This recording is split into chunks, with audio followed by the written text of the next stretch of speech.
வணக்கம் நேர்களே, புதிதொரு தொடக்கம் நிகழ்ச்சியில் உங்களை சந்திப்பதில் மகிழ்ச்சி. ஸ்ட்ரெஸ் நமக்குள்ள இருக்கிறதுக்கான அறிகுறிகள் என்ன என்பதை பற்றி விளக்கமாக கூறுவதற்காக நம்முடன் இணைந்துள்ளார் BK சகோதரி மஞ்சு அவர்கள். இவர் கடந்த 42 ஆண்டுகளாய் பிரம்மா குமாரியில் ராஜயோக தியானத்தை பயிற்றுவித்து வருகிறார். பிரஜாபிதா பிரம்மா குமாரி ஈஸ்வரிய விஸ்வவித்யாலயத்தில் ஹெட் குவார்ட்டர்ஸ் ஆன மவுண்ட் அபுவில் கடந்த 35 ஆண்டு காலமாய் தன்னுடைய வாழ்க்கையை அர்ப்பணித்து இறை சேவை செய்து வருகிறார். ஓம் சாந்தி. வணக்கம் சிஸ்டர். ஓம் சாந்தி. வணக்கம். Welcome to the show. Thank you. இதுவரைக்கும் நம்ம ஸ்ட்ரெஸ் என்றால் என்ன, ஸ்ட்ரெஸ் இருந்தால் அதிலிருந்து எப்படி வெளியில் வர்றது என்று பார்த்தோம். இப்போ நமக்குள்ள ஸ்ட்ரெஸ் வந்தால் எப்படி நம்ம தெரிஞ்சுக்கலாம் சிஸ்டர்? அதுக்கு சில சயின்ஸ் இருக்குது. அதாவது ஒன்று there are 2 levels. ஒன்று ஃபிசிக்கல் சயின்ஸ். அதாவது இப்போ ஸ்ட்ரெஸ் இருக்குது அப்படின்னா உடலாக அதை ஃபிசிக்கலாக எப்படி தெரியும், ஃபிசிக்கலான ஒரு அடையாளங்கள். இன்னொன்று மனசால் அதனுடைய அடையாளங்கள் எப்படி தெரியும். 2 ways இருக்குது. ஃபிசிக்கலாக ஃபர்ஸ்ட் ஆஃப் ஆல் ஸ்வெட்டிங் ஆகும். அதுக்கப்புறம் சில பேர் இந்த நெயில் பைட்டெல்லாம் பண்ணுறாங்க. ஆமாம். அந்த ஸ்ட்ரெஸ் ஸ்டாமரிங் ஆகும், டயாரியா வரும். நிறைய குழந்தைங்களுக்கு இந்த எக்ஸாமினேஷன் டைமில் அந்த ஸ்ட்ரெஸ்னால் அவங்களுக்கு டயாரியா ஆகும். It's also like insomnia. சில பேருக்கு தூக்கம் வராது, முழிச்சிட்டே இருப்பாங்க. அது டிஸ்டர்பன்ஸாக இருக்கும். ஹைப்பர் டென்ஷன், பிளட் ப்ரெஷர் அதிகமாகும், அசிடிட்டி, அல்சர், இந்த மாதிரி பல விதத்தில் ஸ்டாமரிங், பல விதத்தில் அவங்களுக்கு அந்த ஸ்ட்ரெஸ் இருக்குது அப்படின்றது தெரிஞ்சிடும். சொன்னதே சொல்கிறது அப்படி. ஆனால் மென்டல் அதாவது அறிகுறிகள் மைண்ட் லெவலில் அவங்க டென்ஷன் ஃபீல் பண்ணுறாங்க, கன்ஃபியூஸ்ட், எதுவுமே அவங்க டிசிஷன் எடுக்க முடியாது. கண்ணு முன்னாடி இருந்தாலும் அவங்களுக்கு அது தெரியாது, ஏன்னா கன்ஃபியூஸ்ட் மைண்டில் இருப்பாங்க இல்லையா. ஒரு மனிதன் ஸ்ட்ரெஸ்ல இருக்கும்போது அவங்க கண்ணு முன்னாடியே அந்த ப்ராப்ளம்க்கு சொல்யூஷன் இருந்தாலும் அவங்களுக்கு அது தெரியாது. இது it's like as if it blinds your intellect அப்படின்னு சொல்லலாம். ஒரு ஃபேமிலியை ரொம்ப வருஷம் முந்தி விசிட் பண்ணுற ஒரு இது இருந்தது வாய்ப்பு. அங்கே குழந்தைங்கள், அம்மா அப்பா 2 பேரண்ட்ஸ், அம்மா அப்பா 2 பேரும் வேலை செய்கிறவங்க. குழந்தைங்கள ஸ்கூலில் விட்டு அவங்க ஒய்ஃபை போய் விட்டு ஹஸ்பண்ட் அவங்க ஒர்க்குக்கு போவாங்க. இப்போ என்னாச்சு, அந்த சண்டே அவங்க லேட் நைட் தூங்கி காலையில் எழுந்திரிச்சு எல்லாமே ஹரிபரி. உங்களுக்கு சமைக்கணும், சமைச்சு பேக் பண்ணணும், குழந்தைங்கள ரெடி பண்ணணும், அவங்க ரெடி ஆகணும், கணவனுக்கு வேண்டியதெல்லாம் பார்க்கணும். இப்படியெல்லாம் அந்த இதில் லேட் ஆகிடுச்சு அவங்களுக்கு எல்லாம் போகிறதுக்கு. சரி, எல்லாம் ரெடியானாங்க, பேக் எல்லாம் பண்ணிவிட்டு they are searching for car. அவங்க எல்லாம் ரெடியாகி வெளியே வந்தாச்சு. கார் கீ நான் எடுக்கல, நீ எடுக்கல, கோட்டில் இருக்கா, அதில் இருக்கா, இதில் இருக்கா, ட்ராவரில் இருக்கா, தேடி அந்த 5 நிமிஷம் 10 நிமிஷம் எல்லாருமே தேடிட்டு இருந்தாங்க. கடைசியில் பார்த்தா ஒரு கையிலேயே இருக்கு. லைக் ஸ்ட்ரெஸ் அப்படின்னு வரும் பொழுது எங்கே என்ன இருக்குது, எங்கே என்ன செய்யணும், எங்கே என்ன பேசணும், எப்படி போகணும் அப்படின்னு தெரியாது. ஸோ மைண்ட் டோட்டல் கன்ஃபியூஸ் ஆகிடும். இட்ஸ் பிளாக் ஆகிடும் அப்படின்னு கூட சொல்லலாம். Black what ever.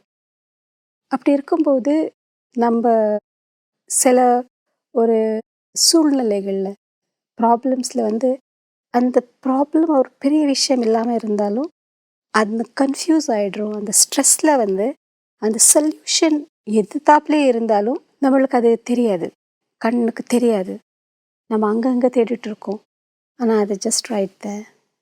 ஏன்னா சில விஷயங்கள் ப்ராப்ளமாகவே இருக்காது, அதை நம்ம ப்ராப்ளமாக எடுத்துக்கிறோம். பிகாஸ் ப்ராப்ளம் இங்கே இருக்கிறதுனால, அந்த ஸ்ட்ரெஸ் அங்கே இருக்கிறதுனால எல்லாமே நம்மளுக்கு அது ப்ராப்ளமாக தான் தோணும். ஸோ மென்டலி ஒரு சைன் என்னென்னா, ஒன் திங், அவங்க கன்ஃபியூஸ் ஆகிடுவாங்க, சின்ன விஷயத்துக்கு இரிட்டேட் ஆகுவாங்க. அது நல்லதா அல்லது நல்ல இல்லையா, சின்னதா பெருசா அப்படின்னு அந்த இரிட்டேட்டட் மைண்ட், அந்த ஒரு டெண்டன்சி கிரியேட் ஆகும் உங்களுக்கு. ரொம்ப குழந்தைங்க அன்பா வந்து அம்மா அப்படின்னு சொன்னாலும் அவங்களுக்கு இரிட்டேட் ஆகும். ஏன் இந்த குழந்தைங்கள் தான் வந்தாங்களா அப்படின்னு இரிட்டேட் ஆகும். யாராவது ரொம்ப விருந்தாளிகள் வந்து ஏன் இவங்க இந்த டைமில் வந்தாங்க, அவங்களுக்கு பிடித்தவங்க வந்தாலும் அவங்களுக்கு இரிட்டேட் ஆகும். So irritation is one of the signs. And அவங்க ரியாக்டிவாக இருப்பாங்க.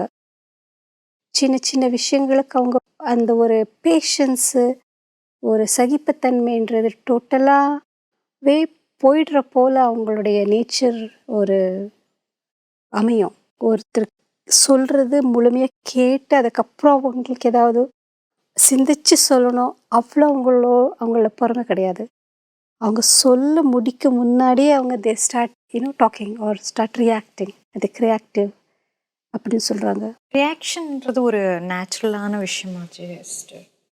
ரியாக்ஷன் அப்படி தான் நம்ம நினைக்கிறோம். ரியாக்டிங் இஸ் அ நேச்சுரல் அப்படின்னு.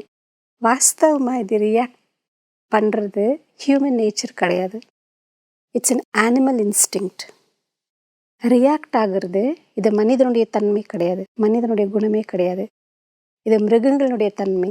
அதாவது மிருகங்களுக்கு சிந்திச்சு அதை பற்றி ரைட் ராங் புரிஞ்சுக்கிட்டு ஒரு டிசிஷனுக்கு வந்து அதனுடைய நன்மை கெடுதல் பார்த்து அதுக்கப்புறம் சொல்லணும் அப்படின்ற புத்தி இல்லாதனால ரியாக்ட் ஆகும். மனசுக்குள்ள ஒரு ஸ்பேஸ் இருக்குது. அந்த ஸ்பேஸ் வந்து it's called as respond to the stimulus. நம்ம முன்னாடி எந்த ஸ்டிமுலஸ் வந்தாலும் அதுக்கு நம்ம ரெஸ்பாண்டு தான் பண்ணுவோம், ரியாக்ட் பண்ணக்கூடாது. அந்த ஸ்பேஸ் எதுக்கு இருக்குது அப்படின்னா, ரெஸ்பாண்ட் டு ஸ்டிமுலஸ் நடுவில் ஸ்பேஸ் எதுக்கு இருக்குன்னா, நம்ம முன்னாடி வரக்கூடிய ஸ்டிமுலஸ்க்கு நம்ம பார்த்து சிந்திச்சு அதனுடைய மூல நல்லபடியாக அதை அனலைஸ் செஞ்சு ஒரு தீர்மானத்துக்கு வந்து அதுக்கப்புறம் அதை நம்ம சரியாக தப்பாக ரெஸ்பாண்ட் பண்ணுறது. So human beings are responsive, not reactive. நம்ம இந்த ரெஸ்பாண்ட் பண்ணுறது மறந்துட்டு ரியாக்ட் பண்ணுவோம். அது எதுக்கு ரியாக்ட் ஆகிறோம் அப்படின்றது அது that's another issue. Say like it could be free, உங்கள் மைண்ட் ப்ரீ ஆக்குப்பைடாக இருக்கும், அல்லது நோ இன்ஃபர்மேஷனாக இருக்கும். இப்போது என்னை பற்றி உங்களுக்கு யாராவது சொல்லியிருக்காங்க, நீங்கள் மேனேஜர் அல்ல நீங்கள் பாஸ், இவங்க இப்படி இருக்காங்க, அவங்க அப்படி இருக்காங்க, இவங்க இப்படி கூட செய்கிறாங்க, ஐயோ இவங்க பார்க்குறது ஏதோ சம் இன்ஃபர்மேஷனே XYZ பற்றி உங்களுக்கு கொடுத்துருப்பாங்க. அவங்க உங்கள் கேபினில் வந்த உடனே அவங்க உங்களுக்கு விஷ் பண்ணவே வராங்களா, நல்ல செய்தியை செய்ய வராங்களா? கேபினில் வந்த உடனே good morning sir, good morning மேடம்னு சொன்ன உடனே நம்ம இம்மீடியட்டாக அவங்க என்ன சொல்ல வராங்க அதை கேட்டு பொறுமையாக அதுக்கப்புறம் இவங்க சொன்னதும் அவங்க சொன்னதும் பார்த்து அப்படியெல்லாம் நம்மளுக்கு அந்த பொறுமை இல்லையோ, அது we don't use that space. அந்த ஸ்பேஸை நம்ம யூஸ் பண்ணாத இருக்கிறதுனால ஆமாம் பெரிய குட் மார்னிங், நீங்கள் இது கூட தெரியும், எனக்கு உங்கள் பற்றி எல்லாம் தெரியும், நீங்கள் அங்கே போங்க. So this is how we react. இதுக்கு ரியாக்டிவ் அப்படின்னு சொல்லுவாங்க. ரியாக்ட் பண்ணுறது ஹியூமன் டெண்டன்சி கிடையாது. It's animal instinct. ஸோ நம்மளுக்குள்ளே கூட இந்த அனிமோசிட்டி வந்திருக்கிறதுனால நம்ம சிச்சுவேஷன்ஸ்க்காவதும் அல்லது மனிதர்கள் செய்யக்கூடிய ஒரு பிஹேவியருக்கு நம்ம ரியாக்ட் ஆகிறோம். யாராவது ஒன்று சொன்னால் ஒரு நிமிஷம் கூட நம்ம அதை யோசித்து இப்போ நான் என்ன சொல்லணும் அவ்வளோ கூட நம்மளுக்கு இது இருக்காது, பேஷன்ஸ் இருக்காது. டக்குன்னு அவங்க 2 சொன்னால் நம்ம 4 சொல்லிடுவோம். மேபி அதுக்கப்புறம் உட்காந்து இப்படி சொல்லியிருக்கக்கூடாது, அவங்க தான் புத்தி இல்லாமல் சொல்லிட்டாங்க, நான் எதுக்கு அப்படி சொல்லணும், இப்படி அதுக்கப்புறம் யோசிப்போம். பட் அதுக்கப்புறம் யோசிச்சுட்டு பிரயோஜனம் இல்லையே. அதனால அந்த ரியாக்ட் செய்யறது கூட ஒரு mental sign. Because the mind is stress. அது ஒரு நார்மல் கண்டிஷனில் மைண்ட் இல்லாதனால அவங்க இம்மீடியட்லி ரியாக்ட் செய்வாங்க. அண்ட் கிரிட்டிசிசம், இது நல்லா இல்லை, அது நல்லா இல்லை, இவங்க ஏன் இப்படி செய்கிறாங்க, அவங்க எப்படி செய்கிறாங்க, இப்படி இருக்கக்கூடாது இல்லை, அப்படி இருக்கக்கூடாது. அவங்க எங்கே போனாலும் குறைகள் பார்ப்பாங்க. இது கூட ஒரு சைன் தான். புதியதோ